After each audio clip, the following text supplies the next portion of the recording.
Ketika kami mempersoalkan tentang fenomena partai coklat, fenomena bagaimana Jokowi terus digerakkan oleh ambisi-ambisi kekuasaan demi kepentingan keluarga dan pribadi, dan kemudian membuat suatu norma-norma baru sehingga kepolisian Republik Indonesia yang seharusnya mengabdi kepada merah putih, loyal kepada Presiden Prabowo Subianto, di dalam praktek banyak disalahgunakan.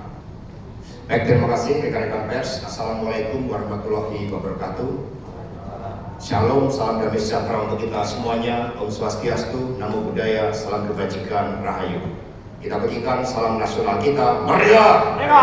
Merdeka! Merdeka! Baik, terima kasih rekan-rekan pers atas kehadiran di kantor DPP PDI Perjuangan. Saya didampingi oleh Pak Deddy Sitorus, Ketua DPP Bidang Pemenangan Pemilu Eksekutif, Bung Roni Talapesi, Ketua DPP Bidang Hukum, kemudian Ibu Yuke, Wakil Bendahara, Seno Bagaskoro selaku juru bicara, kemudian Bung Ciko Hakim, juru bicara partai, Bung Hindra selaku Kepala Badan Saksi Pemilu Nasional, ada Wakil Sekjen Pak Adi Darmo, dan teman-teman juru bicara muda dari PDI Perjuangan di belakang. Terima kasih atas kehadirannya di kantor DPP PDI Perjuangan. PDI selalu menyampaikan pesan-pesan tentang bagaimana PDI punya komitmen di dalam membangun demokrasi, membangun peradaban yang baik tentang Indonesia Raya kita. Karena itulah awal konferensi pers ini saya akan sampaikan tayangan video berikut ini yang menggambarkan bagaimana demokrasi sering dibajak oleh berbagai aspek-aspek populisme dan lain sebagainya. Mari kita lihat bersama-sama tayangan video ini. Tema sentralnya adalah mari kita memperbaiki demokrasi sebelum seluruh bangsa ini crash bagaikan pesawat terbang yang dipimpin oleh seorang kapten yang hanya mengedepankan suatu janji-janji yang sifatnya populis. Inilah yang juga menjadi pegangan dari PDI Perjuangan di dalam pilkada serentak ini.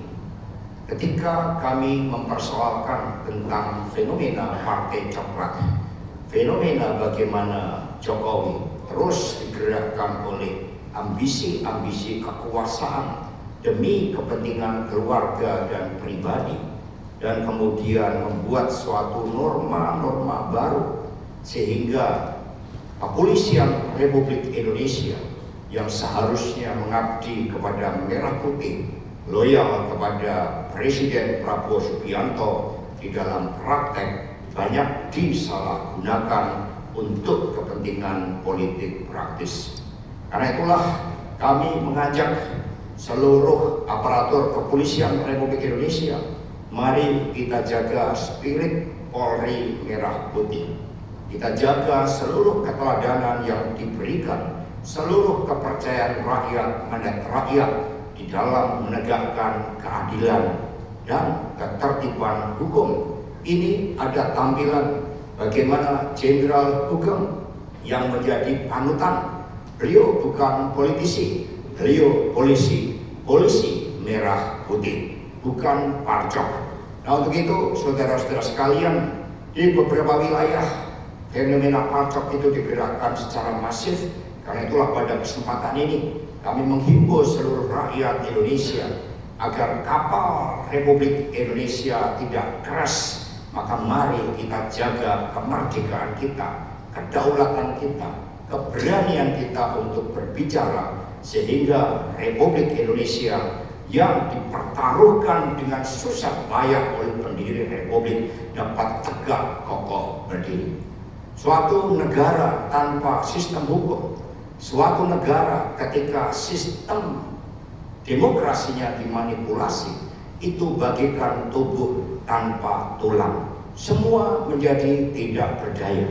Dan di tengah-tengah berbagai persoalan tersebut, kami mengucapkan terima kasih kepada seluruh rakyat Indonesia, kepada seluruh civil society, kepada seluruh kaum pergerakan pro-demokrasi yang masih menjaga akal sehat, berani menegakkan kebenaran di dalam menjaga bumi pertiwi ini. Karena itulah berdasarkan hasil rekapitulasi yang kami lakukan, kami sungguh mengucapkan terima kasih atas dukungan kepada PDI Perjuangan, karena di tengah-tengah upaya menenggelamkan PDI Perjuangan oleh Pak Jokowi beserta keluarganya, ternyata dukungan rakyat semakin masif.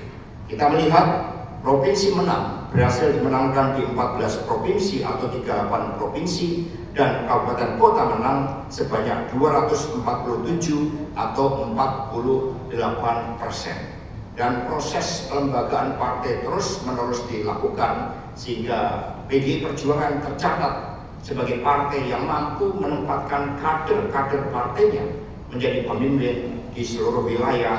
Di tengah-tengah berbagai tekanan, berbagai gempuran, ternyata suara rakyat, suara Tuhan tetap bekerja dengan sebaik-baiknya.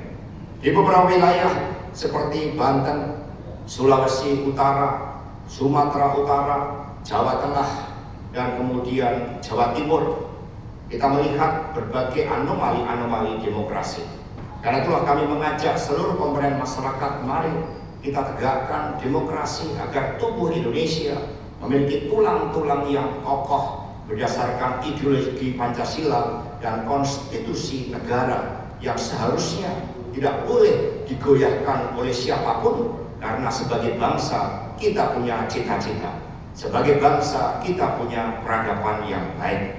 Kami juga mengucapkan terima kasih kepada seluruh warga Jakarta yang di tengah-tengah berbagai upaya untuk menciptakan pilkada tidak satu putaran, ternyata Mas Pramono Anung dan Rano Karno berkat dukungan seluruh komponen masyarakat Jakarta yang relatif memiliki informasi politik yang begitu besar, kesadaran politik yang begitu tinggi, sehingga mampu menjaga bekerjanya nilai-nilai demokrasi Jakarta menjadi benteng demokrasi. Kami juga mengucapkan terima kasih kepada KPU di Jakarta, Bawaslu Jakarta yang telah menunjukkan upaya-upaya di dalam mencegah berbagai intervensi-intervensi yang tidak menginginkan pilkada satu putaran. Karena itulah berdasarkan data-data C1 yang telah dikumpulkan, berdasarkan rekapitulasi yang telah dilakukan secara berjenjang, maka berdasarkan laporan dari Badan Saksi Pemilu Nasional, Saudara Hendra menunjukkan bahwa Jakarta pilkada dapat dimenangkan satu putaran untuk Mas Pramono Anung dan Rano Karno. Sekali lagi kami mengucapkan terima kasih atas keteguhan. Kami sangat terharu dan mengapresiasi ketika beberapa ormas secara spontan, sukarela ikut mengawal, bahkan tidur di lokasi-lokasi penghitungan suara agar tidak terjadi hal-hal yang tidak kita inginkan. Maka mari kita jaga suara rakyat adalah suara Tuhan, dan PDI Perjuangan akan terus percaya kepada nilai-nilai kebaikan di dalam demokrasi. Kami tidak menginginkan kapal Indonesia crash karena pihak-pihak yang seharusnya menegakkan hukum, memberantas korupsi, mencegah judi online, mencegah tambang-tambang ilegal, mencegah narkoba yang mematikan masa depan anak-anak muda bangsa, itu kemudian kehilangan orientasinya karena masuk di dalam kegiatan politik praktis. Tadi dikatakan di dalam video betapa lamanya waktu untuk memperbaiki berbagai kerusakan-kerusakan ketika aspek-aspek hukum yang berkeadilan itu ditinggalkan. Perlu 20 tahun hanya kita memilih sosok pemimpin yang digerakkan di dalam pilkada ini oleh bansos. Di Sumatera Utara ada beras yang namanya BN, beras Nusantara, sebagai inisial dari Bobi Nasution. Dari gambaran video tadi menggambarkan itu perlu 20 tahun untuk mengatasi berbagai kerusakan-kerusakan yang terjadi. Maka pesan dari Ketua Umum PDI Perjuangan Ibu Profesor Dr. Megawati Soekarno Putri, kita adalah bangsa besar, kita bangsa pejuang. Jangan pernah takut, ketakutan adalah ilusi, dan mari kita tegakkan kebenaran dalam demokrasi. Terima kasih.